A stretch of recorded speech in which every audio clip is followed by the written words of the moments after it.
Okay, we're on lesson 39, unit 7-3, page 437, part 2. We're doing the worksheet portion of that.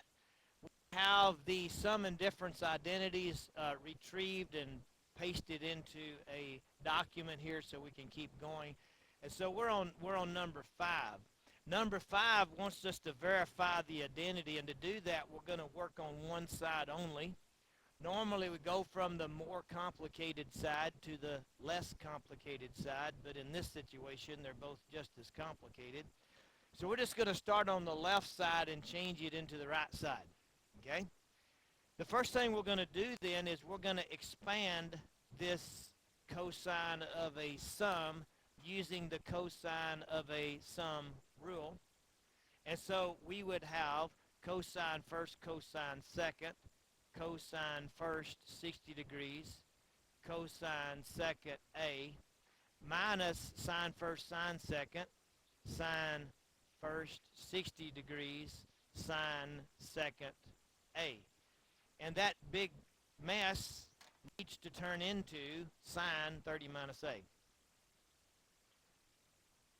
Now, in our mind, if we're going to turn something into sine 30 minus A, then we need to know what the expansion of the sine of a difference is. You see, we're trying to make this red stuff right here turn into the sine of a difference.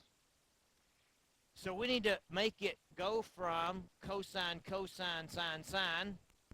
If you can see what I'm talking about, we need to make it go from cosine, cosine, sine, sine, to the expansion of the difference of a sine situation, which is sine, cosine, cosine, sine. So we need it to go from cosine, cosine, sine, sine, to sine, cosine, cosine, sine.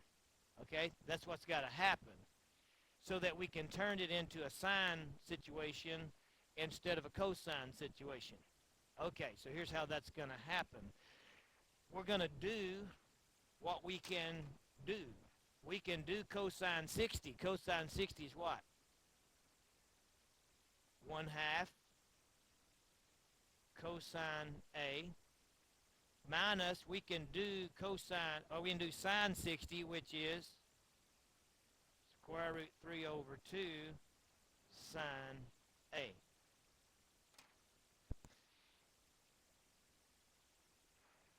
Now, notice in this expansion of sine A minus B that we have sine something cosine, and we've already got the cosine, and there's a minus, and then we have cosine something sine, and we already have the sine. So what we just turned into a number right here, we need to turn back into a sine. And what we just turned into a number right here, we need to turn back into a cosine. Okay? Well, 1/2 turned back into a sine is sine what? 30.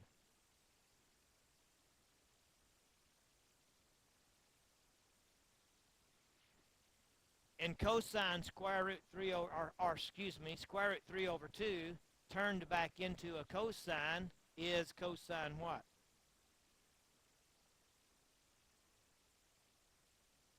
30. So we have sine 30 cosine A minus cosine 30 sine A. That's the general form of the expansion of the sine of a difference. So that will turn into the sine of the difference between those two things, sine of 30 minus A, which is what we were trying to come up with. And so we have verified the identity. So we got that.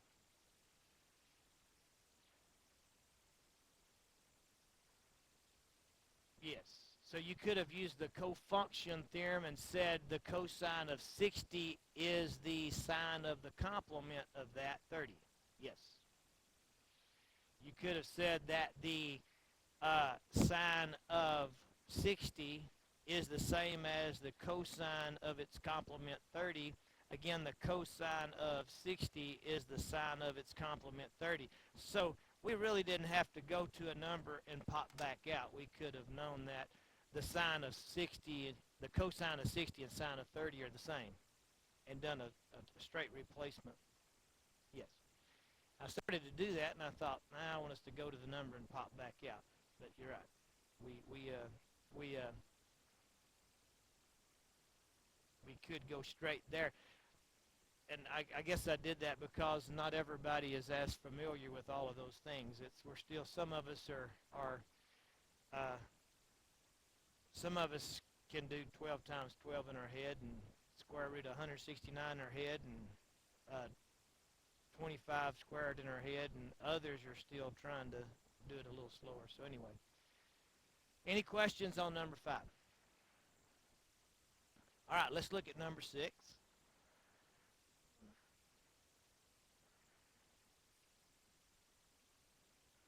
That didn't do.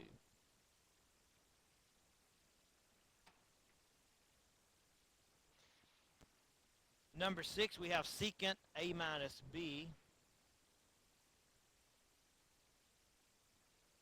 is equal to secant a secant b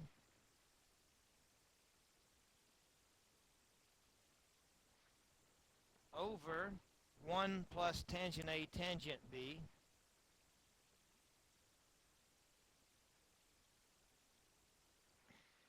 Now, what we normally want to do is go from the more complicated side to the least complicated side. Secant a minus b is the least complicated side. And you may say, well, secant a minus b is not up in that stuff at the top in red and green and blue.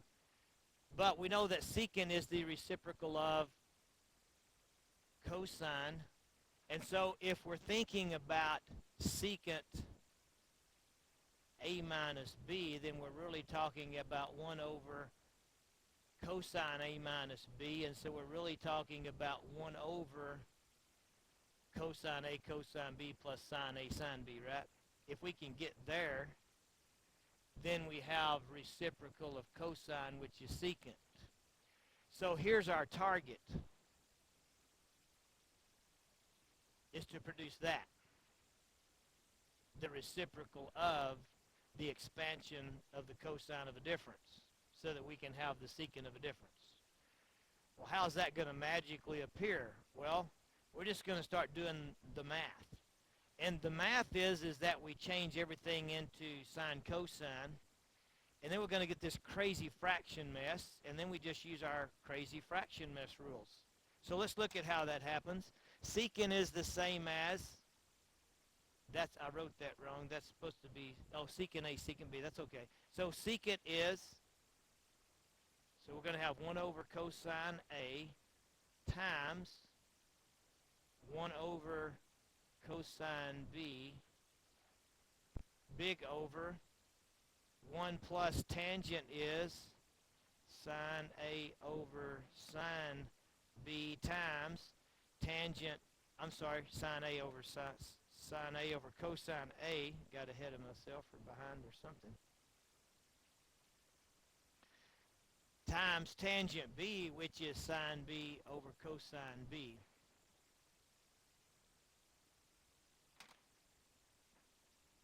I'm just going to make my fraction bar in my big fraction bar in red. So we have a complex fraction.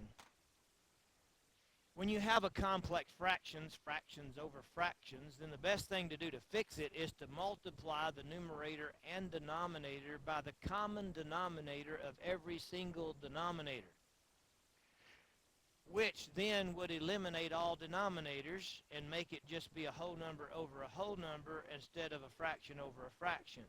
Okay, so that's what we're going to do first. And that common denominator that we would multiply the numerator and denominator by would be what? Cosine a cosine b.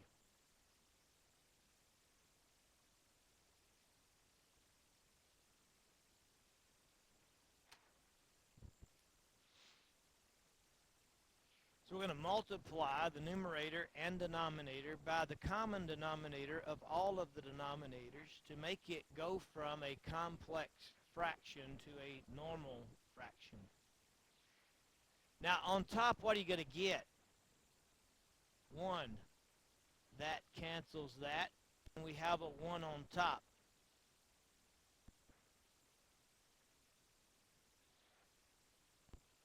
On bottom, we're going to distribute. We're going to have this times 1 is that.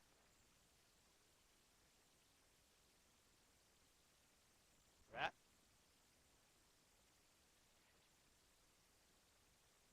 And then what's going to happen to when you do the second part? This times this. That cancels when you multiply it by that second portion, and there's a plus sign, and we have sine A, sine B.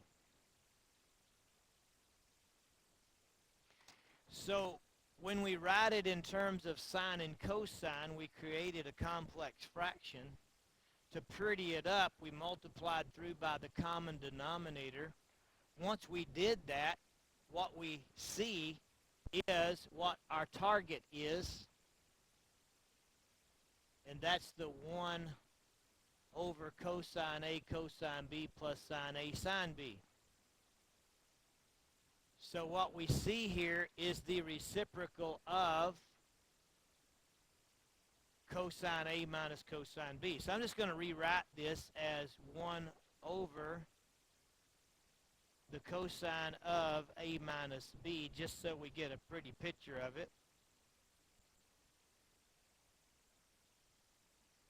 And we know that that then would be equivalent to, since it's the reciprocal of cosine, it would be secant. And so then that would be equivalent to secant of A minus B. And we made it to our target, and so we verified the identity. Any questions on number 6?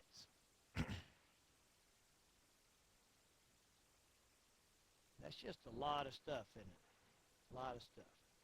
All right, that's the end of lesson 39, and we'll give you work time, and then we'll record 40 later.